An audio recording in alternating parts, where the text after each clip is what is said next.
저는 가끔 그 전화를 생각합니다. 어머니가 돌아가시기 며칠 전 마지막이 될 줄 모르고 받았던 전화. 별 얘기 아니었습니다. 뭘 먹었냐? 요즘 바쁘냐? 늘 하시던 그 말씀들. 그런데 저는 그날 바빴습니다. 아니, 바쁘다고 생각했습니다. 엄마 나중에 전화할게. 그렇게 끊었습니다. 그게 마지막이었습니다. 돌아가시고 나서야 알았습니다. 그 전화가 얼마나 귀한 것이었는지. 그때 왜 그랬을까? 조금만 더 얘기할 걸. 왜 그렇게 짧게 끊었을까? 후회는 늘 늦게 옵니다. 돌이킬 수 없을 때 옵니다. 오늘 들려드릴 노래가 있습니다. 비틀즈의 Yesterday. 이 노래를 만든 사람도 그런 후회를 알았던 사람입니다. 1964년 어느 날 밤 22살의 폴 맥카트니는 꿈을 꿉니다. 꿈에서 멜로디가 들렸습니다. 아름다운 멜로디였습니다. 잠에서 깨자마자 피아노로 달려갔습니다. 잊어버리기 전에 연주해야 했으니까요.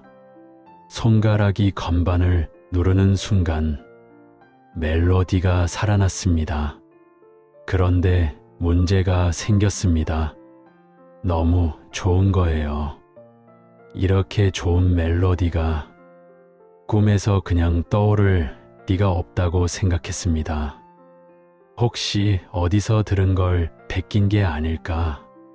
폴 맥카트니는 한 달 동안 주변 사람들에게 물어보고 다녔습니다. 이 곡 들어본 적 있어요?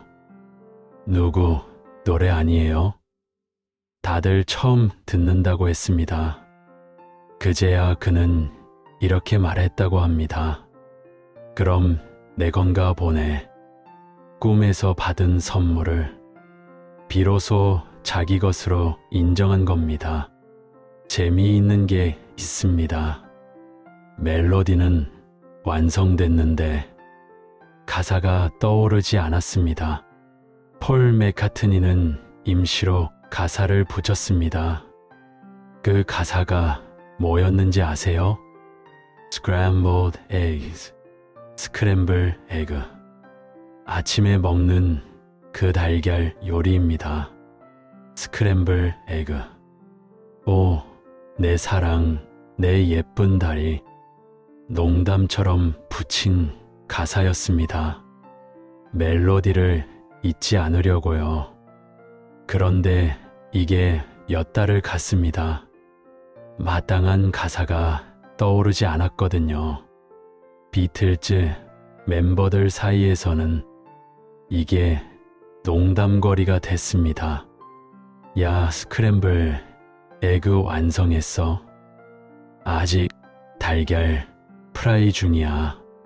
세계에서 가장 아름다운 노래가 하마터면 스크램블 에그가 될 뻔했습니다. 1965년 폴 맥카트니는 포르투갈 리스본의 한 호텔에 있었습니다. 기타를 빌려서 연주하던 중 문득 가사가 떠올랐습니다. Yesterday. 어제는 모든 근심이 멀리 있는 것 같았는데 이제는 그것들이 여기 머무를 것 같아요. 그렇게 노래가 완성됐습니다. 그런데 이 노래 비틀즈 안에서 환영받지 못했습니다. 당시 비틀즈는 한창 로큰롤의 전성기였습니다. 시끄럽고 강렬하고 젊은 음악. 그런데 이 노래는요, 너무 조용했습니다. 너무 슬펐습니다. 존 레논을 포함한 다른 멤버들이 이 노래를 별로 탐탁하게 생각하지 않았다고 합니다. 당시 비틀즈가 부르던 노래들과 분위기가 너무 달라서였다는 거죠. 조지 해리스는 지가 베토벤인 줄 안다고 비꼬았고, 존 레논도 멜로디는 인정했지만 가사에는 마땅찮은 시선을 보냈다고 합니다. 결국 이 노래는 특별한 방식으로 녹음됩니다. 폴 맥카트니가 혼자 기타를 치면서 노래를 부르고 현악 사중주 반주만 들어갔습니다. 비틀즈 노래 중에 한 사람이 혼자 노래를 부르고 연주한 건 이 노래가 처음이었습니다. 존 레논도 조지 해리슨도 링고 스타도 이 녹음에는 참여하지 않았습니다. 비틀즈의 노래인데 비틀즈가 연주하지 않은 노래. 그래서 이 곡이 발표되자 폴의 탈퇴설이 나오기도 했습니다. 더 재미있는 이야기가 있습니다. 프로듀서 조지 마틴은 고민했습니다. 이 노래를 비틀즈 노래로 내도 되는 걸까? 폴 맥카트니 혼자 만들고 혼자 부르고 혼자 연주한 노래, 팀의 노래라고 할 수 있을까? 하지만 결국 비틀즈의 앨범 Help에 실렸습니다. 1965년 8월이었습니다. 이 노래가 특별한 또 다른 이유가 있습니다. 현악 사중주를 대중음악에 본격적으로 도입한 최초의 사례였습니다. 그 전까지 록 음악에 바이올린, 비올라, 첼로가 들어간다는 건 상상하기 어려운 일이었습니다. 폴 맥카트니는 처음에 반대했다고 합니다. 너무 클래식해지는 거 아니야? 하지만 조지 마틴의 편곡으로 현악기가 들어갔고 이 조합이 음악 역사를 바꿨습니다. 이후 수많은 록 밴드들이 클래식 악기를 도입하기 시작했습니다. 이 노래는 발표되자마자 엄청난 사랑을 받았습니다. 1985년까지 1600개가 넘는 버전이 만들었죠. 기네스 기록이 됐고 20세기에만 700만 번 넘게 연주됐다고 합니다.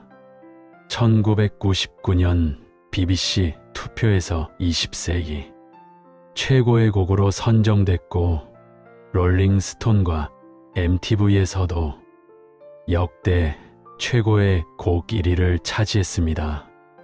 비틀즈 멤버들이 처음에 좋아하지 않았던 그 노래가 세상에서 가장 사랑받는 노래가 된 겁니다. 그런데 이 노래의 진짜 의미는 훨씬 깊은 곳에 있습니다. 폴 맥카트니는 14살에 어머니를 잃었습니다. 1956년 어머니 메리 맥카트니는 유방암 수술의 합병증으로 세상을 떠났습니다. 14살, 아직 소년이었습니다. 어머니가 아프다는 건 알았지만 그렇게 갑자기 떠나실 줄은 몰랐습니다. 폴 맥카트니는 훗날 이렇게 말했습니다. 가사 중 내가 뭔가 잘못 말한 것 같다는 구절이 어린 시절 어머니와 나눈 대화에서 저질렀던 말실수와 그에 대한 후회에 관련이 있다고요. I said something wrong. 내가 뭔가 잘못 말했어요. 어린 시절 어머니께 했던 말. 이제는 돌이킬 수 없는 말. 그 후회가 이 노래 안에 있었던 겁니다. 그래서 이 노래는 단순한 이별 노래가 아닙니다. 어린 시절 어머니와의 추억과 거기에 담긴 회한, 그리움을 노래하는 곡이라고 볼 수 있습니다. 꿈에서 받은 멜로디. 그 안에 담긴 건 14살 소년의 슬픔이었습니다. 흥미로운 게 있습니다. 비틀즈의 또 다른 멤버, 존 레논도 비슷한 아픔이 있었습니다. 존 레논은 17살에 어머니 줄리아를 잃었습니다. 교통사고였습니다. 두 사람 모두 어린 나이에 어머니를 잃었습니다.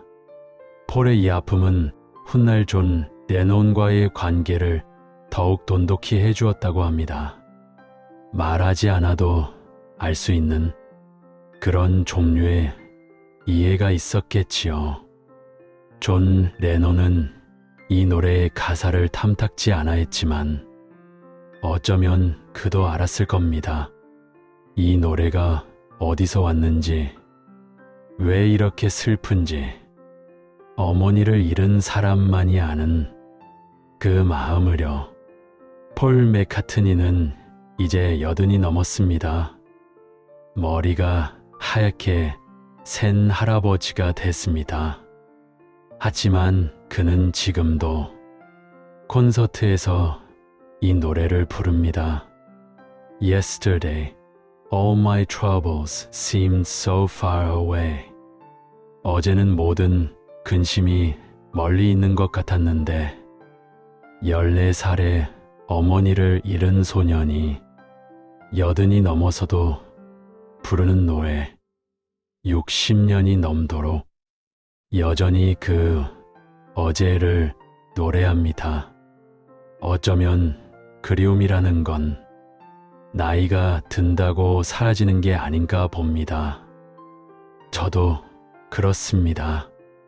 어머니가 돌아가신 지 여러 해가 지났지만 가끔 전화기를 보면 생각납니다. 엄마 나중에 전화할게. 그 마지막 말이요.